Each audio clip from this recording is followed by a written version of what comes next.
All right, film geeks, today's class is about Creed 3, Michael B. Jordan's directorial debut. How did he do? Let's talk about it.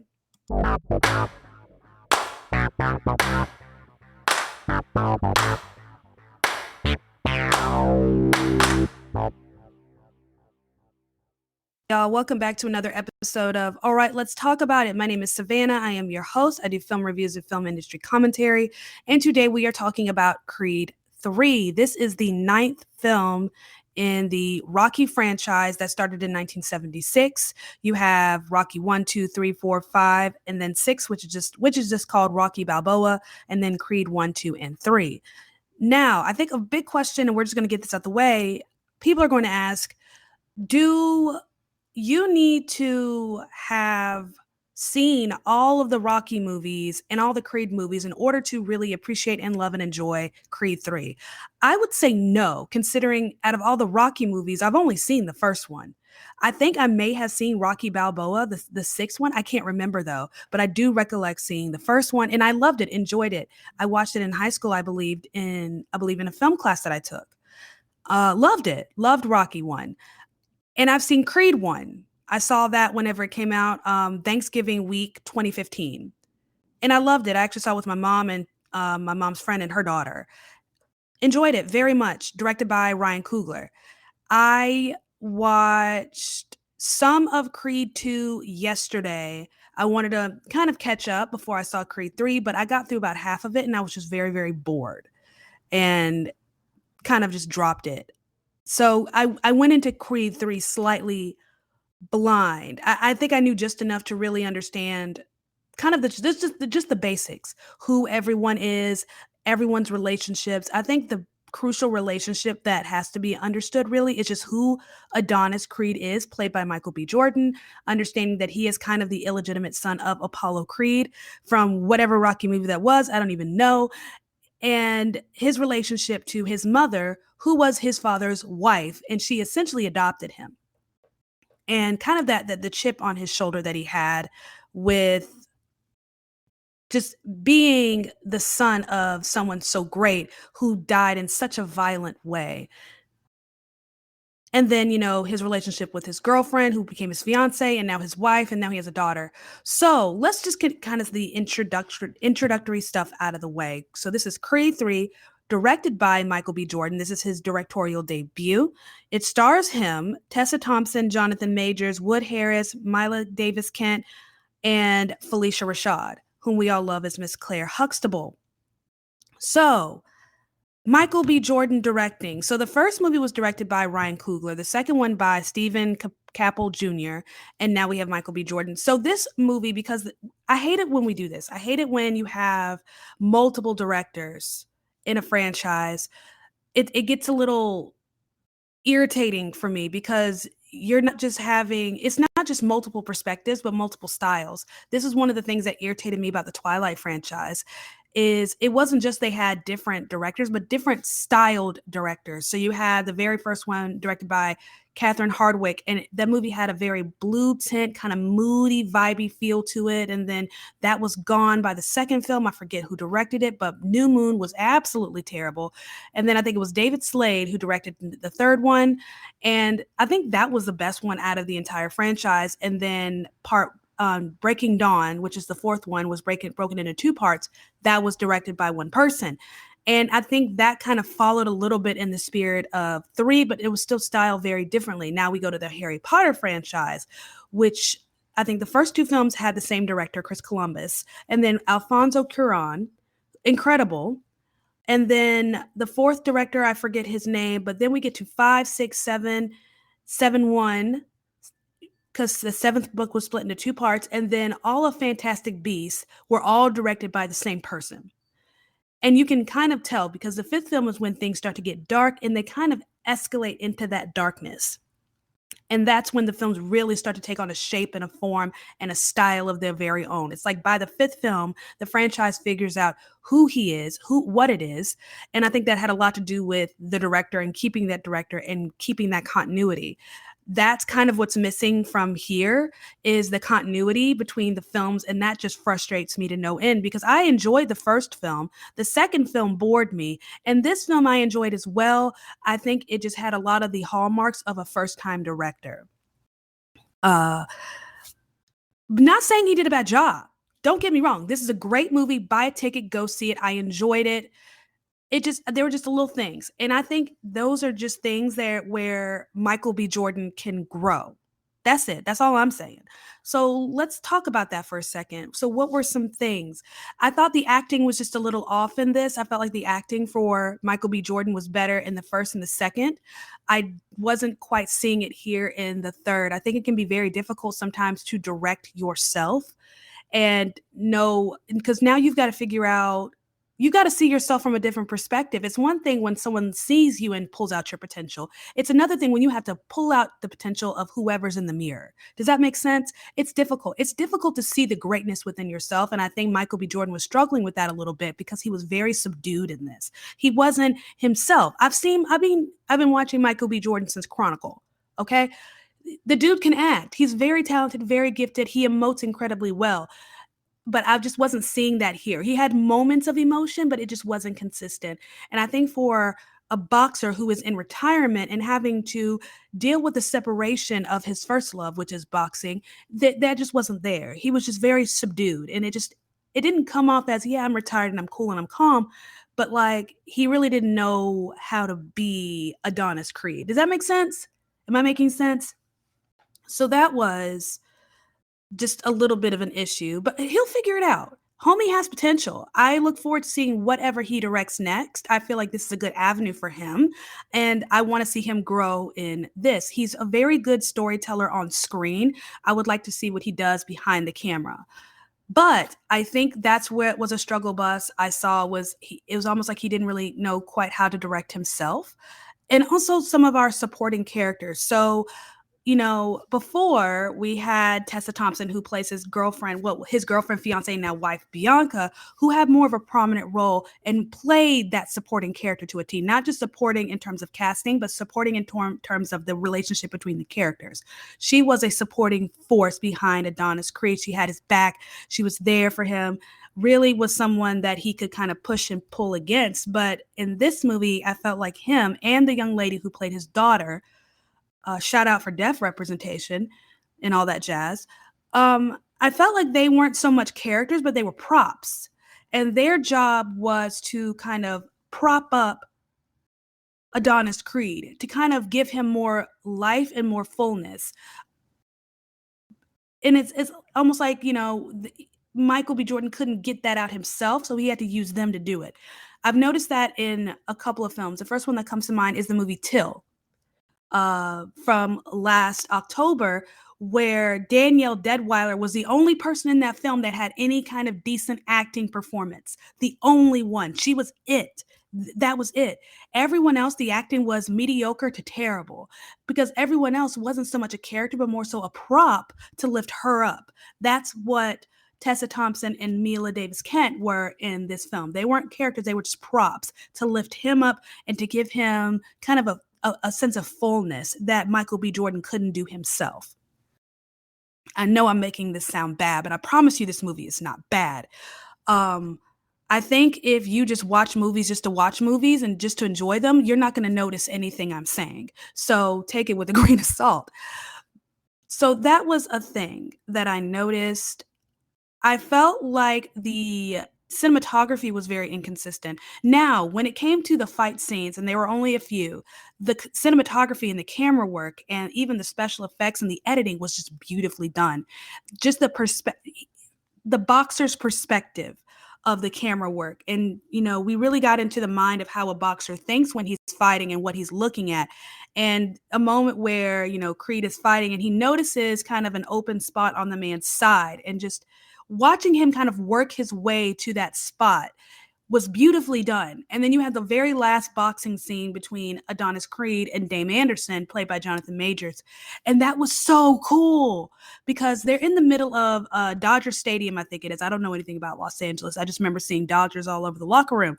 And that's where the ring is, in the middle of the field, and people surrounding it, and people are hollering and they're boxing, and all of a sudden the crowd goes away and there's this mist, and it's just them. And kind of that if you've ever, I think, been on stage or been in any kind of sporting event, there comes a moment where everything kind of disappears and you're really just focused on the task at hand. I played orchestra in high school, right? And so twice a year we had a recital, and that was what it was kind of like for me. Now I'm not comparing myself to my almighty box or anything, but there are moments when you're playing where everything disappears, where you're really focused. I'm focused on my conductor, who was my teacher. She had been my teacher from 6th to 11th grade. She followed us from middle school to high school. Love Miss Dr. Linda Pinkney. If you're hearing this, I love you and I miss you, and I hope you're doing well. So, I'm focused on Dr. Pinkney, and I'm focused on the people around me and listening to, you know, my classmates and paying attention to the music. And I've been in recitals where people said, "Hey, I hollered at you. Did you hear me?" I was like, "Homie, I forgot you were there. I heard nothing. Did you not hear something?" No, I heard nothing. It gets to a point where you hear nothing, you notice nothing. You are so into what you're doing that everything disappears. And it's honestly a very beautiful and just sweet moment. I don't know how to make it make sense, but anyone I think who has been on stage, on screen, any kind of sporting event, that moment where everything disappears, it's such a beautiful moment. And for him to kind of visualize that for us, I thought was so incredibly well done. And the feeling of being trapped, because at one point he's come and there's bars that come up because Dame got out of prison, and just, now we're seeing the sense of guilt because he feels like it should have been me behind bars, and now his back is against the. It was just done so beautifully. The color changes, the lighting, the sound, the emptiness of it all, very avant-garde, very art house. I feel like if Michael B. Jordan is going to come into his own being a director, if I were him, I would focus on that scene, because that to me is where he just blossomed. The choices that he made for that scene, I think, were just so beautiful. It was that sold it for me. I would watch this movie again just for that last fight scene. It was just so beautifully done, beautifully shot, and Michael B. Jordan and Jonathan Majors in that scene together, wonderful, wonderful. Now, Jonathan Majors, Jonathan Majors. Let's talk about him for a second.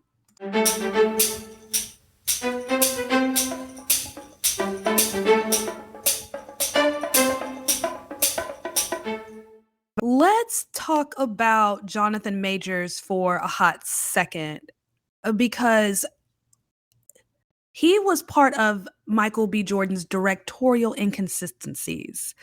Stay with me.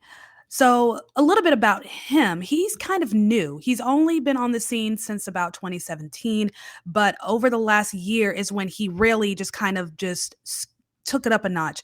I first saw him in Devotion this past December. If you did not see Devotion, he should have gotten more recognition for his role in that movie. That movie in general should have gotten more recognition than it did.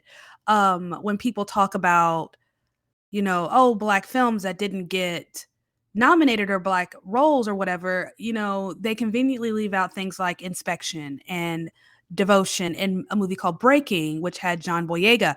But Devotion was just such a stellar, beautiful testament to the power of relationships and friendship, because this was the thing about character development in that movie Devotion. I know I'm going on a little bit of tangent, but I thought this was so beautiful in that the character development wasn't really there for that movie, and that was intentional because we weren't supposed to connect with the characters. We were meant to connect with their relationship. That was the point, this brotherly bond between these men in, I believe, the Navy. And he played Jesse Brown. It was based on a true story, and he was so incredibly wonderful in that movie. So wonderful, absolutely wonderful. And he's such a gifted actor.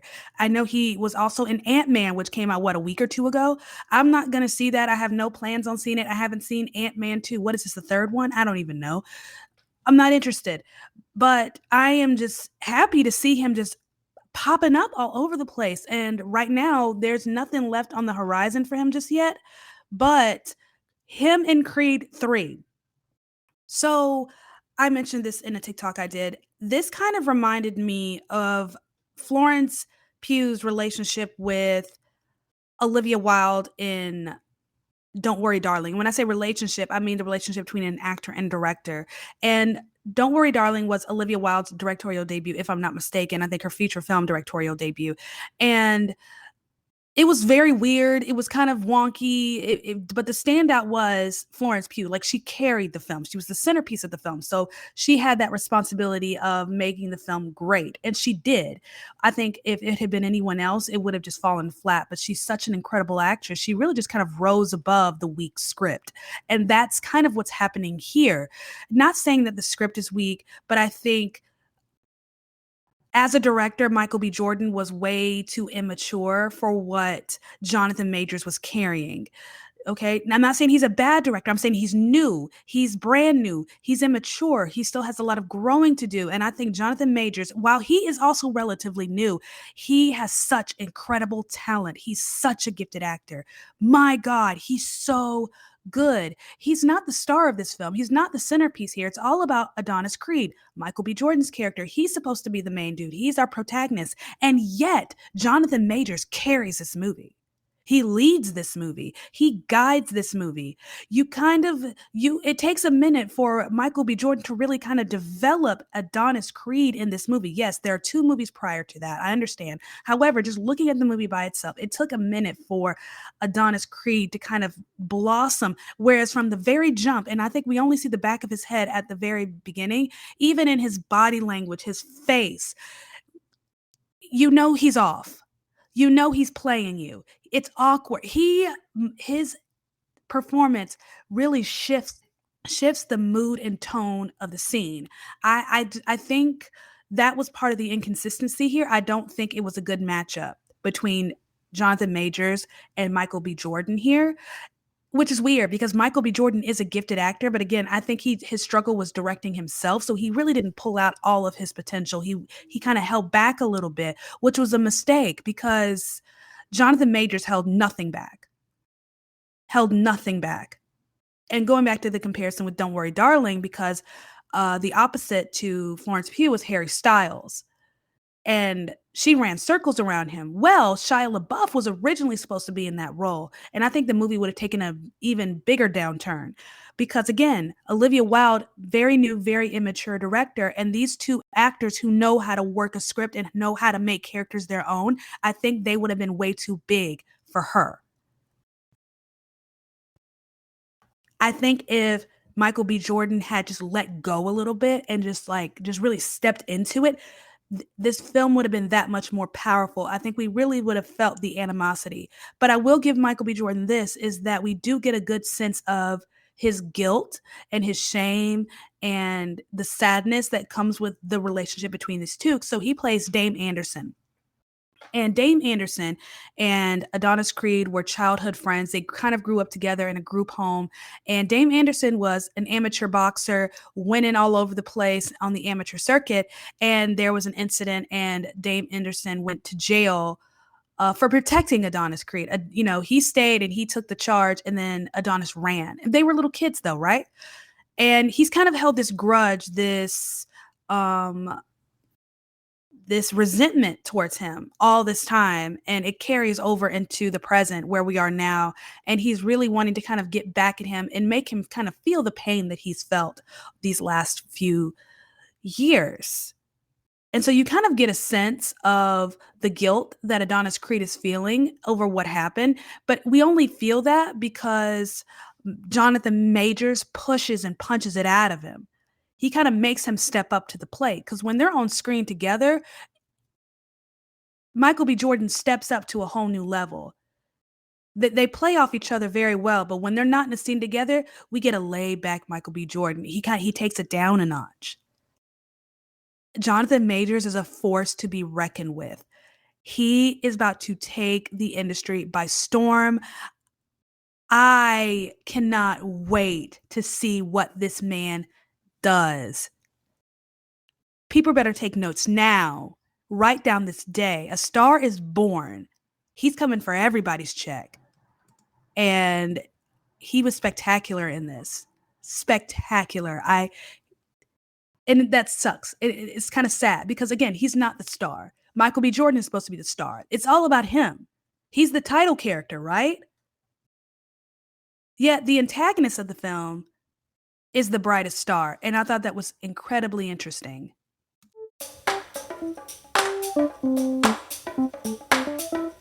Thank you so much for listening to my review of Creed 3. Just to kind of summarize things, I thought it was a little clunky, a little splotchy, but not in a bad or negative way. I thought it was just kind of the hallmark of a brand new director. He's not bad. He's just new. He has room to grow. I would call them growing pains instead of issues. I think once he becomes more confident in this form of storytelling, because he's always been a good storyteller in front of the camera, now he's taking it behind the camera, and I think this is just going to be a new medium for him.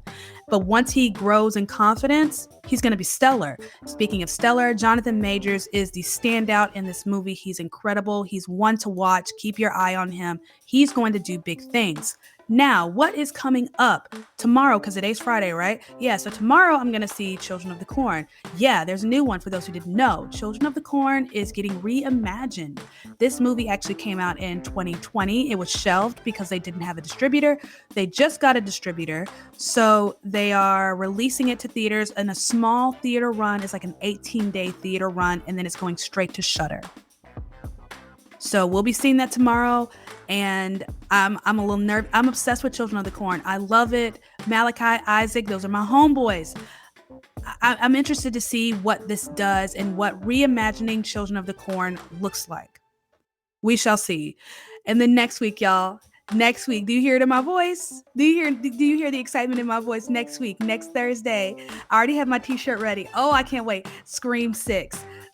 I love a good slasher film. I love a good slasher, the carnage, blood, and guts. And Scream, I've been in love with Scream since what? For me, it would have been middle school when I first saw it. So this is something that has followed me as I have grown up, and I'm very, very excited to see that next Thursday. And then the next day, Friday, I'm going to see Champions, the Woody Harrelson film where he is coaching a special needs basketball team. A good, wholesome, feel-good family movie. Well, it's family-friendly as it can be because it's Woody Harrelson. And I have no idea. You never know what that man is going to do on screen. He was actually just in Triangle of Sadness. Very weird movie. And I just got the notification that Triangle of Sadness is on Hulu. So I'll probably have to watch that again because that movie was weird. Now we're on a tangent. So let me know what you thought of Creed 3. Find a comment section either on Instagram or YouTube. Let me know what you thought. Let me know if you've seen it. Let me know what you think, how it compares to Creed 1 and Creed 2. Because again, I've only seen Creed 1 once and I only saw half of Creed 2. So I would love to know what you thought and your perspective. Thank you so much. If you're wanting to support this podcast, check the description from wherever you're listening on ways in which you can support me and help me grow. That would mean your support means that whether you're listening or you're contributing, your support means the absolute world. I couldn't do this without you. Thank you so much for listening. Have an amazing weekend, and I will see you next time.